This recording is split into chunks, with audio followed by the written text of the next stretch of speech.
Attempted Genius work here. As you know, I've changed my name, channel icon, all that stuff. Deleted all my old videos because I don't like them, bland, boring, lazy. These are also bland, boring, and lazy, and there won't be any images in the background. There are way better channels that do this. But basically, I'm going to be doing horror stories that I find on Reddit. All the links are in the description, but I'm a bad reader, so I've got a text-to-speech on. It might get a bit annoying from time to time, but I think me reading would be way worse. So, without further ado, there might also be a bit of background noise. My family are watching a movie right now, so yeah. So I'm recording in a room that no one's in. But without further ado, enjoy. Number 1. Last night I went to a midnight screening of Princess Mononoke, which ended around 2:30 a.m. I had an offer to go over to a friend's house, but since he was busy packing to move to another city, I decided to just hoof it home. Thankfully my city, at least on the weekends, have the subway running 24 hours, so I didn't have to wait in the cold to take what I like to refer to as the drunk bus. Went rather smoothly.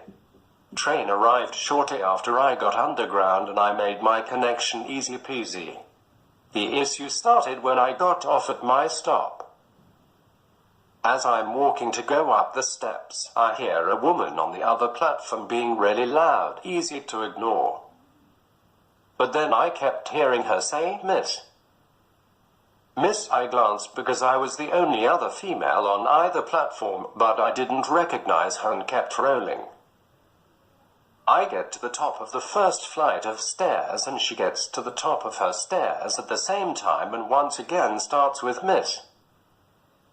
Miss, but she looked like she was looking towards the ticket booth, so I assumed she was having an issue with the cops I saw on her platform and was trying to get someone to back her up. So I go through the turnstile and continue over to the escalator. I get above ground, light a cigarette and wait for the light to change. Just as I cross the street, the same woman comes out of the stairwell of the corner I just got to. Fuck me. Now for reference, my subway stop have entrances on the street I was on and on the street I live on. Out of habit I don't go out the exit on my street because the walk to my house is a little too dark and desolate. So now I'm boned because I could go back down into the subway and come out on my street, but that doesn't present a better scenario. So I walk and, of course, she follows. Kept saying, "Miss. Miss." Asking for a light. Talking about her some cop who wasn't anything, that she didn't care that they took her baby, she wants it back but doesn't even actually want it, and how she needed to get to work. I just kept pretending I couldn't hear her and kept walking. The guy who was walking in front of us at one point turned around because duh. That didn't make her happy and she gave a quick "I'm not talking to man." I'm asking her, another guy walks past us and she asked the time, 3:08 a.m., which prompted the work comment. Just we get to where I usually turn up to get to my street, the guy in front turns and walks the opposite direction on the same street. Since where I would turn to gets rather dark where the local mechanic shop is, I decided to keep walking straight and hook around at the corner to my block. At that corner the street I'm on and my street intersect. When I get to the corner and turn onto my street, she's still on my heels. I'm now starting to really panic. There is absolutely no one around and I can't keep walking further away from my house because it's so poorly lit and no one is the fuck around. As we round the corner I hear her say, "There's the path mark." I knew I was close to home. I live right up there. The path mark, about a block and a half up the street, hasn't been open in over a year, but it is a handy landmark, so I start to chalk it up to creepy coincidence.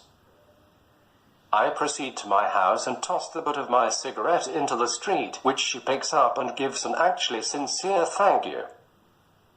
I get to my door and she decides to sit on the steps of a neighbor 2 doors down from me. I don't know my neighbors like that, but I know for damn sure she doesn't live there. That put me back in panic mode. Now in hindsight, I should have looped back around and gone back to the subway, but I wasn't thinking clearly. My keys were in my pocket, but I wasn't holding on to the specific 2 that opened my door, and I didn't want to fumble with them in case she was trying to break in. So I rang my doorbell pretending I didn't live there and needed to be let in, and decided to wait her out. It took about 2 doorbell rings and 15 minutes of me looking at the window like I was looking for someone I live alone to open the door before she got up and started walking.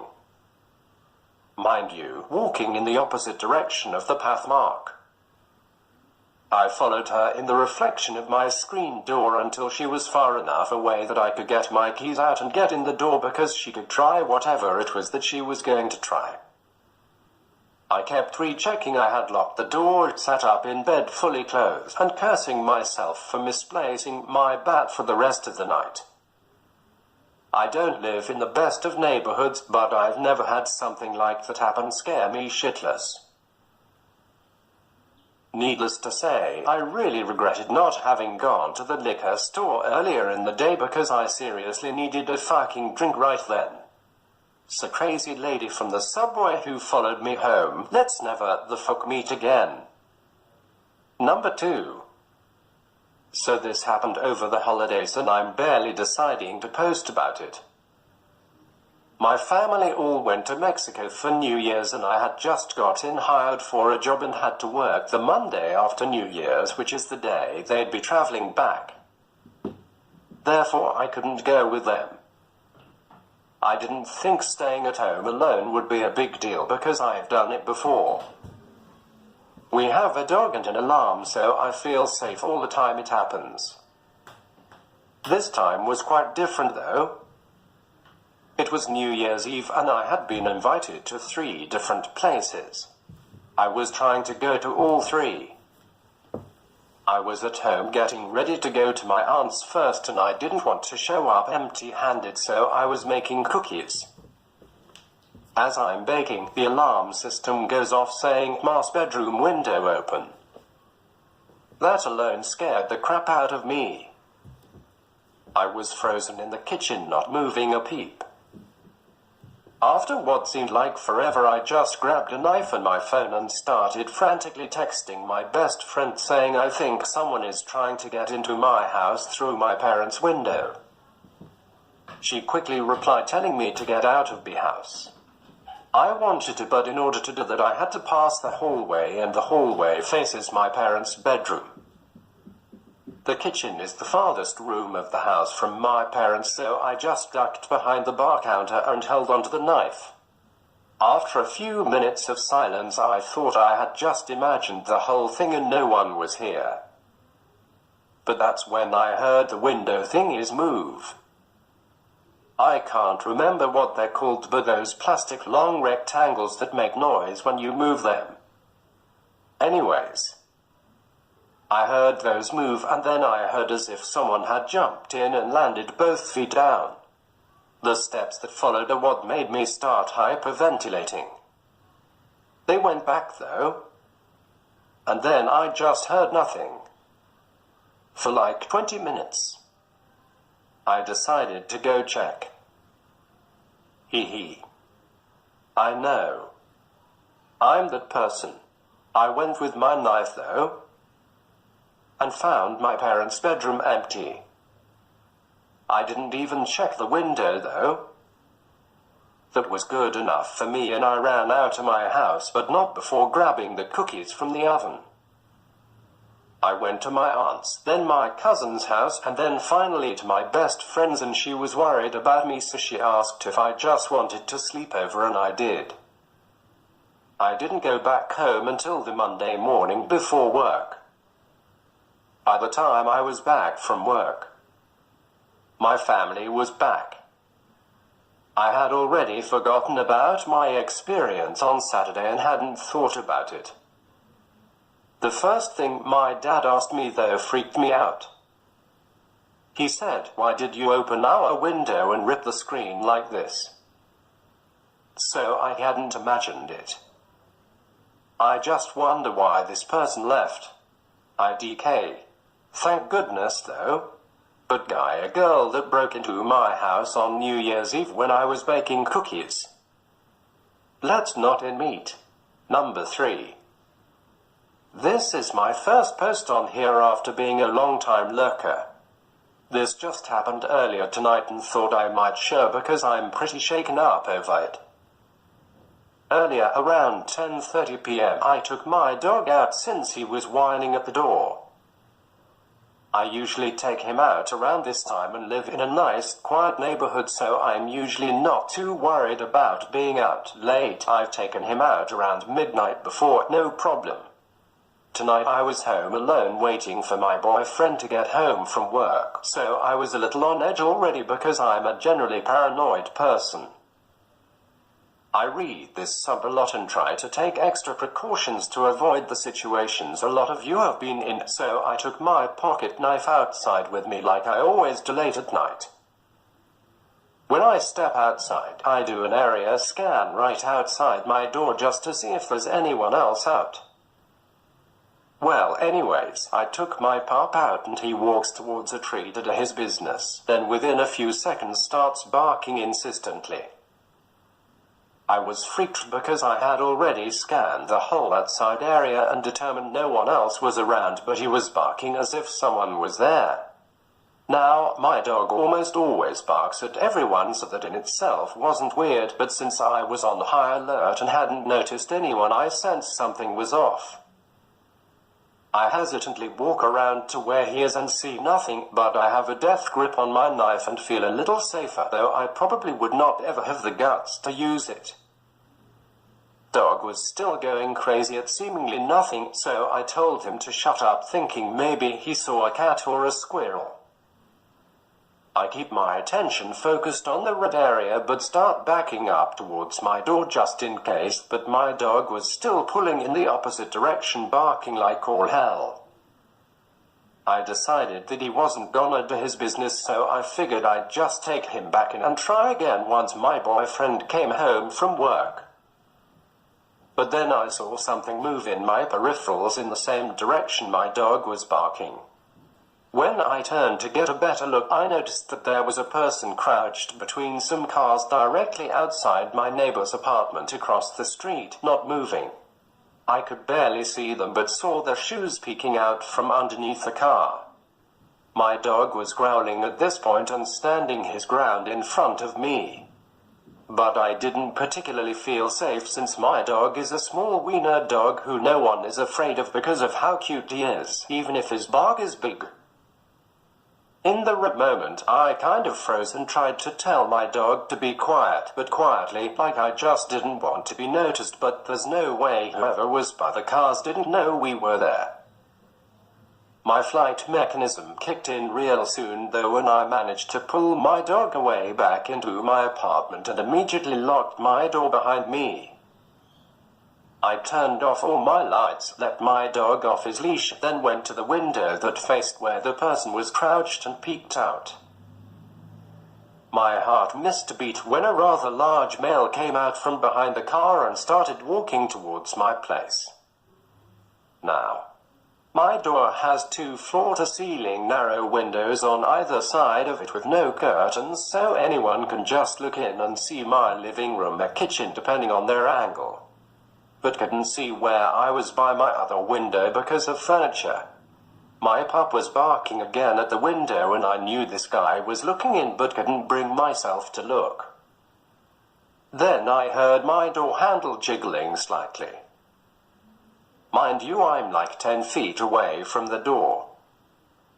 My phone was upstairs in my room, so I couldn't do anything like call the police unless I wanted to give away my hiding space. Eventually, after what seemed like forever but in actuality was maybe a couple minutes, my dog got quiet and ran back to me. I guess the guy left after finding out my door was locked. Maybe he thought I didn't see him outside. I don't know, and I surely don't know what the intentions were, but I am glad my dog alerted me so I didn't have to find out. Number 4. In a previous post I mentioned that I moved to the city after having grown up in a rather smallish town. This is in South Africa. I was placed in one of only 2 Afrikaans primary schools in the area at the time I was in 5th grade. The area back then was quite safe, besides for the occasional drunk and homeless men. Normally I wouldn't pay the homeless guys much mind, rather just walk around them or move to the other side of the road in the case of delirious violence. It happens more than you'd think. Sometimes my parents had an emergency back in our hometown, which meant that nobody was able to fetch me from school. They would then make arrangements for me to walk home with a friend's daughter. Let's call her Anne. Luckily, Anne lived about a 10 minutes walk away from the school, and as I said, the road is usually pretty safe. Living in the smallish city, you got to recognize the homeless. For instance, there was this one guy who always was in the area of the school and the Anne's house. He wore about 10 coats and shat everywhere. He was delirious and couldn't really speak besides gibberish. Sometimes we'd try to give him food, but he'd throw us with it. So we walked past him. He was sleeping, and all was well. We were still walking along the same road when we noticed one surprisingly clean homeless man following us. We were a bit paranoid, but the street was busy and there were lots of witnesses if something were to go wrong. We just made the turn off and ran a bit just in case. I remember how heavy my school bag felt at that moment and how the bobbing left a few bruises on my back. After a minute or so we stopped and looked back. He was still following us. We were the only ones on the red street. I remember he smiled at us, a sinister smile. He had most of his teeth missing. He undid the buttons on his jacket and pulled it open to reveal a few crude knives sewn into the lining. He grinned and started to run. My friend's house was about 2 minutes away and we ran faster than ever before. Thank goodness for mandatory athletics during school. They had a bunch of aggressive dogs, so the moment we were inside, we were safe. We stood inside the gate, heaving and out of breath.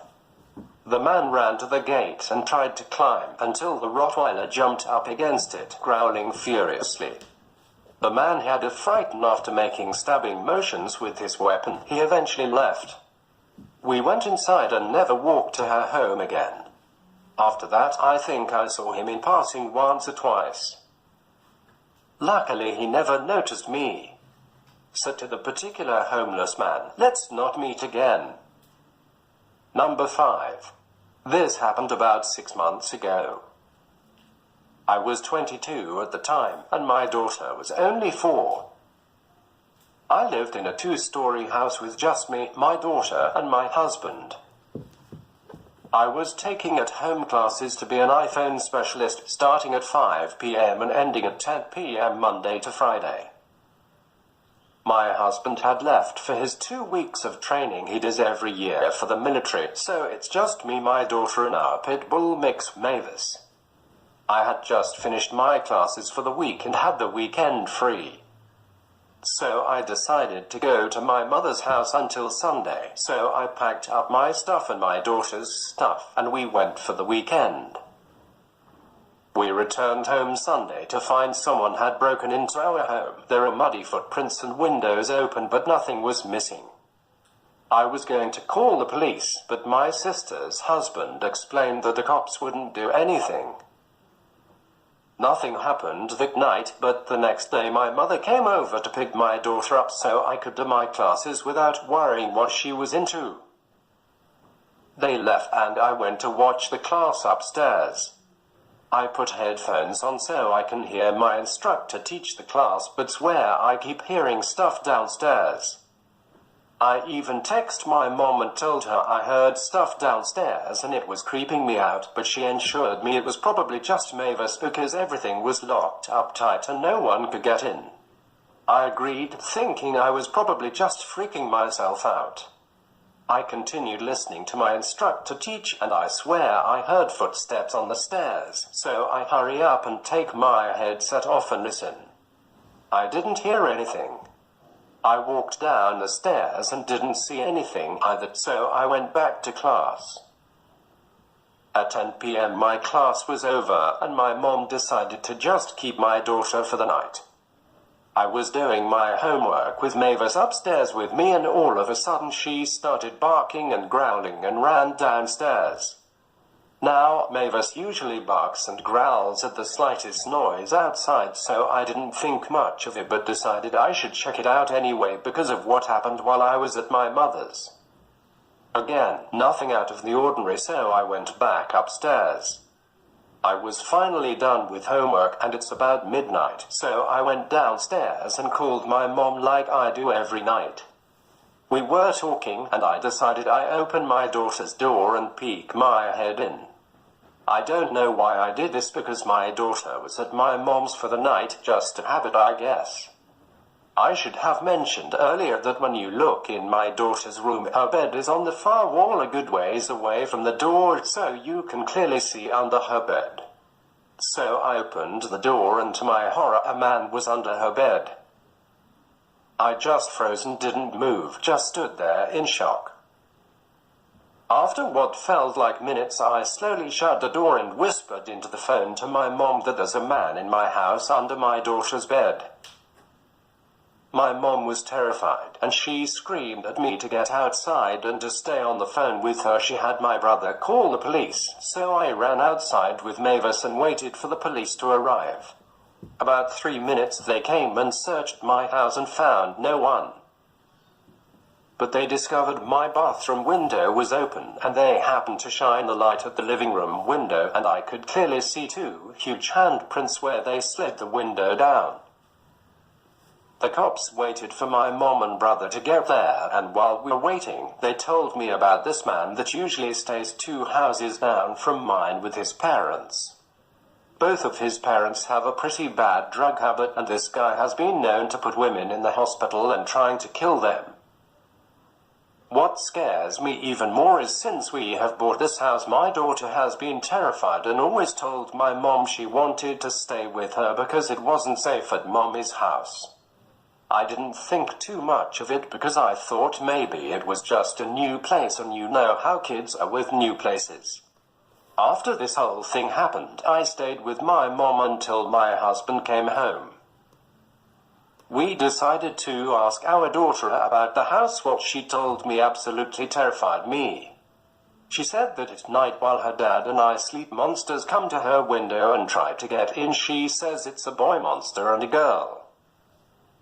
The next day we installed alarms on all the windows and security lights. I can't stop questioning why. Why was this man under my daughter's bed? Was he waiting for me to go to sleep? Was he waiting for my mom to bring my daughter back home and I put her to bed? I get sick to my stomach thinking what could have happened. Edit. I don't know why the man just stayed still under her bed. Maybe he thought I didn't see him, but I'm glad he didn't. So that's the video. I hope you enjoyed. Leave a like if you did. I'm desperate. Help me, please. Yeah. Thank you all for watching. See ya.